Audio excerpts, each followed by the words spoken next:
Let me paint the picture for you. I've been working for a long time on a big data pack called Level MC. Links in the description, by the way. And at this point I was getting a hard burnout from making data packs. And any sane person knows that the solution to burnout is taking a break and actually going outside to touch some grass. That is why I absolutely did not do that, because of course the best solution to that problem is to start working on another big data pack. Sometimes I really wish I was better at making decisions. So, the plan is that I basically just completely remove the vanilla world generation and essentially use Minecraft as a game engine. Some of you might ask why I wouldn't just use a regular game engine like Unity or Unreal Engine, and that is a really great question that I absolutely do not have the answer for. Anyway, so now that I have turned Minecraft into a blank canvas for my amazing ideas, it's time to get to work. So I want this game to only let you have 2 weapons equipped at a time, and surprisingly, this wasn't too hard to do. The first thing I did was making all players have their own data storage, which I will also use for other things like upgrades, health and more. And after some coding, I can now just modify my health item to be, for example, a sword, and boom, I am now holding a sword. Just pretend that is a sword for now. After that, adding a weapon swapping system was pretty easy, and you can now just use the offhand button to switch between weapons. And if I now just remove the hotbar texture using the texture pack, it looks pretty clean if I do say so myself. Except the items still appearing in the hotbar, that will be fixed later. Now that I have this super epic item system, I need some way for the player to obtain those weapons. Because currently, the only way to do so is through commands. My idea is that the weapons work just like the Minecraft's dropped items. They can be thrown around and picked up again. Except that Minecraft's dropped items are boring. They are way too tiny and are picked up just by standing near them. I want something custom that can only be picked up by clicking on them. So that is what I set out to do. Now this is where you would expect me to start going insane over the thing not working. But you know what? For the first time in my life, all of my ideas were somewhat working after the first attempt. This was really boosting my mood and my productivity was an all-time high. Too high, in fact. And this is the point where I started work on the most tedious feature so far. The dungeon generation. I could start explaining every method I tried to make this work, but I do want to keep this video under an hour long.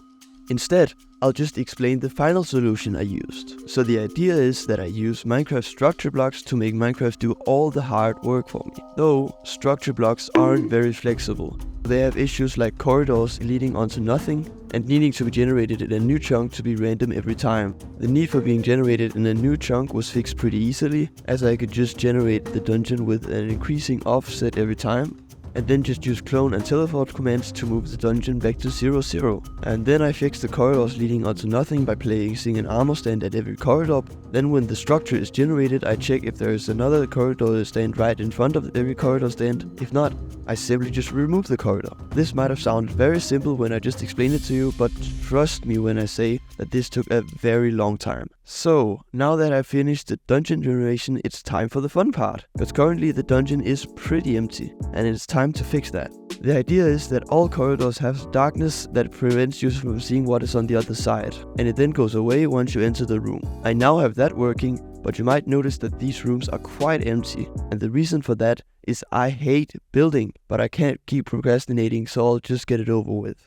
And now after a week I have got the interiors working properly, so they generate a random type of room every time you enter a new room. Some of you might be asking why I don't just generate the interiors while generating the dungeon at the start, and there is 2 good reasons for that. 1, since the darkness is just an item display, any light from the other side will shine through, which doesn't look very good. 2, if you go in third person, you can see through the darkness, and this wouldn't be very good if you could just scout every room to see if there is a treasure room or a fighting room. Though the third person bug is totally fixable, I was just too lazy to do so. Now that we have a somewhat working dungeon, it is time for the real fun part. Enemies, weapons and upgrades. I can make a very long video explaining how I made each of these, but I do not want to bore you with that. So instead, I'll just show you the final results. I've made 4 different weapon types. A sword, which can hit enemies and block hits. The revolver, which has medium fire rate but high damage and range. The auto rifle, which has a high fire rate but low damage and range. And the shotgun, who spreads a lot but deals a lot of damage. Huge thank you to Pengu for spriting these weapons. They look really awesome.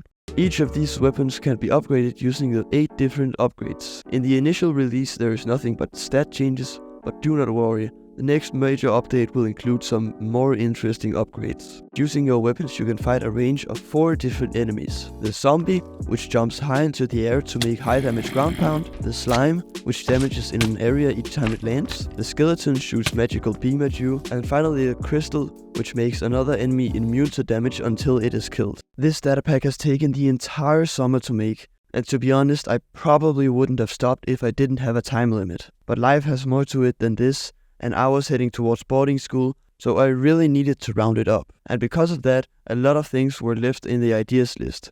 And there are some issues that I do not have the time to fix. Though when I get time to work on this once again, I can promise you one thing. I am not leaving this project without that boss fight. But that is all I have time to say for now. Download link is in the description, so go play this game. Me and my friends have been loving playing this game together, and I can assure you that you will too. Goodbye.